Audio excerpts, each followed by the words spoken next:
शिराळा विधानसभा मतदारसंघातील ऐतवडे खुर्द ते कुरळप येथील चांदोली वसाहतीपर्यंत रस्त्यासाठी मुख्यमंत्री ग्रामसडक योजनेअंतर्गत 2,12,00,000 रुपये मंजूर झाले आहेत।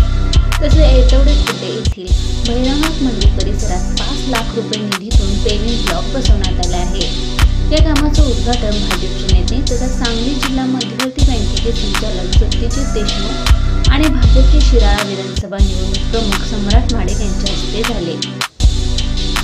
यावेळी भाजपचे जिल्हा उपाध्यक्ष अशोक पाटील, तालुका उपाध्यक्ष उत्तम पाटील, दत्तात्रय पाटील, सागर पाटील, प्रदीप पाटील, रोहित पाटील, दीपक पाटील, आशुतोष पाटील, प्रणव पाटील, प्रथमेश पाटील, रविराज पाटील, सतीश माळी, रघुनाथ पवार, बाबासाहेब पाटील, अमर पाटील, धनाजी पाटील, बाबासाहेब माने, मुकुंद पाटील, कृष्णात पाटील, सचिन पाटील, कृष्णात कुंभार, पोपट पाटील, आबासाहेब बनसोडे, बाजीराव माळी यांच्यासह आदी मान्यवर उपस्थित होते।